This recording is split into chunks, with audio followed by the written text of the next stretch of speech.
Welcome back to the Kaiser Report. I'm Max Kaiser. Time now to go to the state of Washington to talk with David Morgan of silver-investor.com. David Morgan, and welcome back to the Kaiser Report.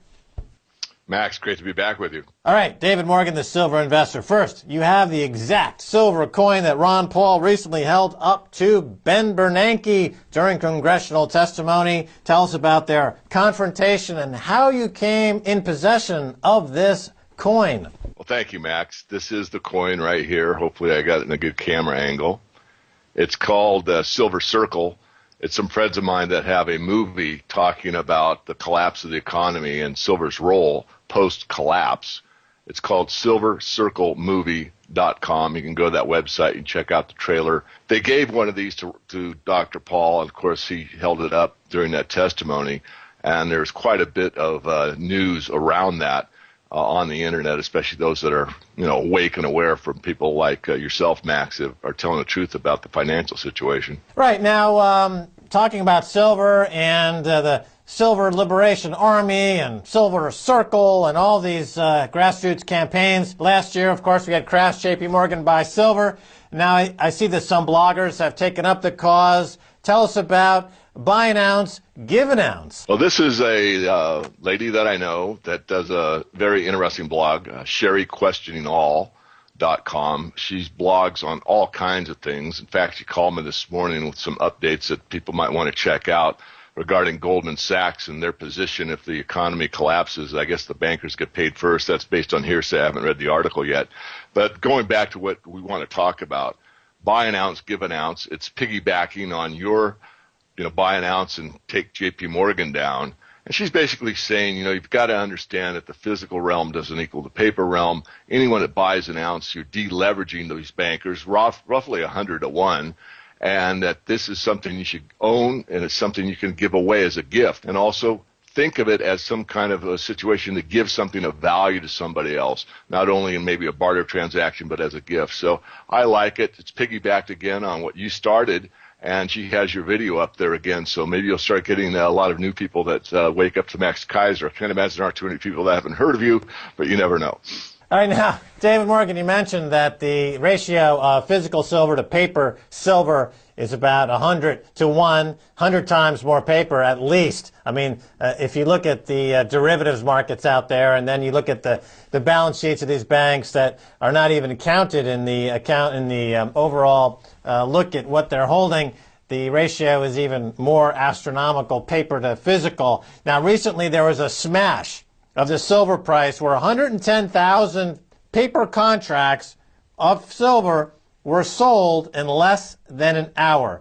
So how many ounces of this is there in 110,000 contracts? And is this unusual, David Morgan? Very unusual, and Max, I'm just going to back up if you allow me, but, Jeff Christian is the one that during the testimony about manipulation of the silver market testified before the CFTC that the paper to physical ratio is roughly 100 to 1. And we usually have Jeff out to the Silver Summit here in Spokane every year. And he had an interesting presentation last October, and he said, really it's not 100 to 1, it's 400 to 1.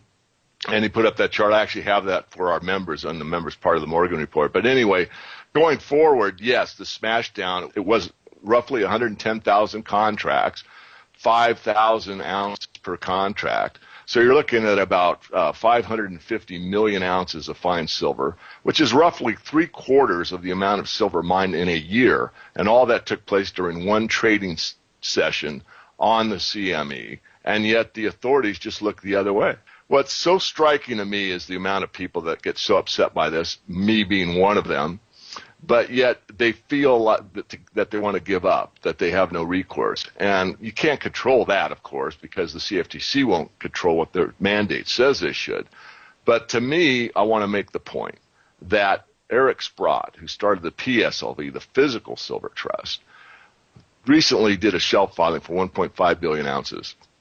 Not that long ago, they took that shelf filing down and they issued about $300 million to buy roughly 10 million ounces of silver. When that physical 10 million ounces of silver was bought, the price shot up from the point it was announced till it was collected, roughly $2.50. Yet it took 55 times that amount on paper to take it down the same amount in price.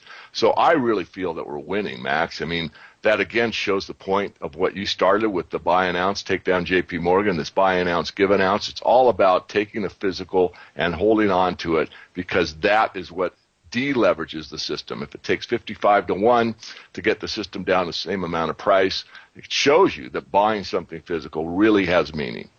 Well, as far as these grassroots campaigns like Crash JP Morgan, Buy Silver, or Buy an Ounce, Give an Ounce, that I've been involved with, I've really gone to school on Eric Sprott. Eric Sprott's the guy who has come to the market and said, look, here's what the annual production is, here's what the annual above ground supply is, here's what the demand is, and this thing is going to go higher. And of course, with Eric Sprott, we're not talking about buy an ounce, give an ounce. We're talking about a billionaire, one of Canada's leading billionaires, who's talking about buying $1 billion dollars worth of silver at a time.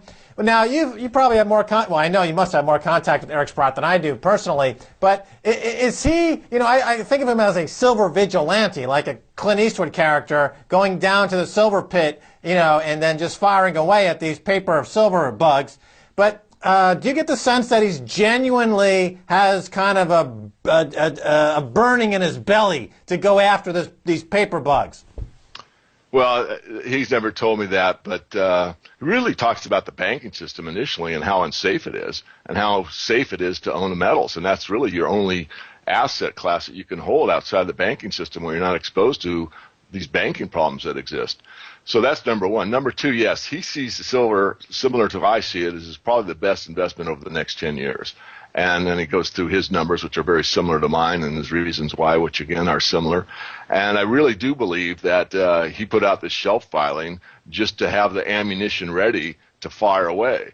There's $1.2 billion left on that shelf filing. So, you know, at the time, I forget the price, but he could have bought roughly 50 million ounces of silver. He's only bought 10 million so far. So I believe that any time silver gets in the under 30 range, he's probably going to take a shot at it, meaning he's going to buy more physical. So I see it as very bullish, as I said, and I think that we are going to win.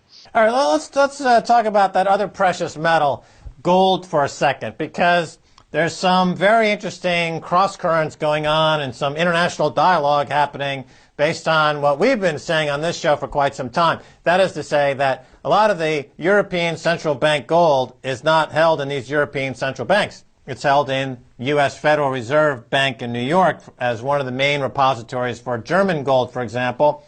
So now they're starting to freak out in Germany that, wait, we want our gold back. And we see this all over the world. Venezuela repatriating gold. We see repatriation of gold now being talked about in Switzerland. What's this trend all about, David Morgan? Are these countries finally waking up to the fact that if they don't have the physical in their vaults, then they don't have it? Well, exactly, and I think you were instrumental in getting people aware of that, and now they're following through with action. You know, it's all this gold's not money. I mean, Bernanke testified. I think Ron Paul asked him about gold, and he said, well, it's a tradition. It's not money. Regardless, banks know what it is. In fact, if you go back in history not that long ago, I'm going back roughly 10, 12 years, the Bank of International Settlements, the Bankers Bank, you actually used to be able to be a stockholder in that. Now that's totally private again. They used to account for every asset in gold only. In other words, they didn't care what member bank. Again, this is the highest bank that exists, at least to my knowledge, unless there's some black bank somewhere that no one knows about. Bank of International Settlements accounted for everyone in gold only. So they know what it is, and they know how to account for it, and they know what it means. And these countries do as well, and they're scared. And again, I think you were instrumental in getting that started.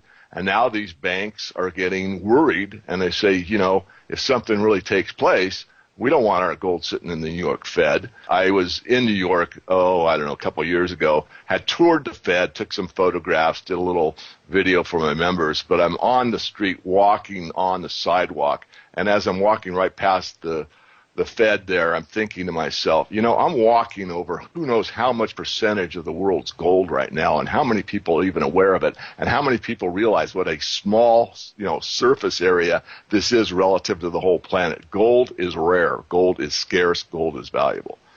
Right. Now, you mentioned the BIS, the Bank of International Settlements. They also came out with a report last year as a recurring, ongoing look at the positions in the derivatives markets, because they try to keep track of these markets. And that's where the data came out originally about J.P. Morgan's 3 billion ounce of short silver. They've got a balance sheet that looks like Mount Vesuvius the day before it blows up.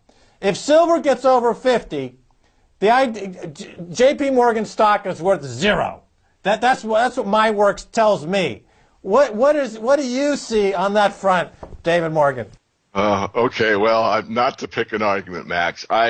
First of all, everything you said I agree with. Secondly, I mean, they're totally insolvent and they're totally broke right now. I mean, they are absolutely insolvent. So how do you blow up a bank that's totally blowing itself up already? It's just no one seems to realize it other than those that follow work like yours. But what will happen if it goes above 50 or 100 or whatever? In my thinking, it'll just be another too big to fail. They'll print up more funny money and try to cover it over. But I think that's very relevant of what eventually will happen. I think more importantly is it doesn't have to get to that price, I think, for enough people to wake up and the whole financial system to crumble in other areas.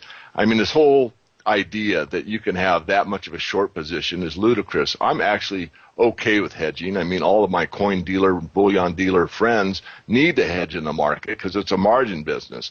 So they've got to hedge off their daily activity, and a mine might hedge off a year or so, but to hedge off like 5 or 6 years of total global supply, and when you see what they have in the public domain as far as how much silver they have, it's pathetically small. I mean, this is just ridiculous. And again, I go back to the authorities. I mean, where are these people? You know, it's obvious what's going on, and yet they've been looking at this thing for years now and have yet to make a statement. And then this happens just recently on the last Smashdown. Again, no comment. I mean, I think the people have had it. The people that are awake and aware have certainly had it, and it just frustrates me. David Morgan, we're out of time, but we'll speak to you again soon. Thanks so much for being on the Kaiser Report. Thank you, Max. It was a pleasure to be with you. All right, and that's going to do it for this edition of the Kaiser Report with me, Max Kaiser, and Stacey Herbert. I want to thank my guest, David Morgan from silver-investor.com. He is the silver guru. Make no mistake about that. If you want to send me an email, please do so at kaiserreport@rttv.ru. Until next time, this is Max Kaiser saying bye, y'all.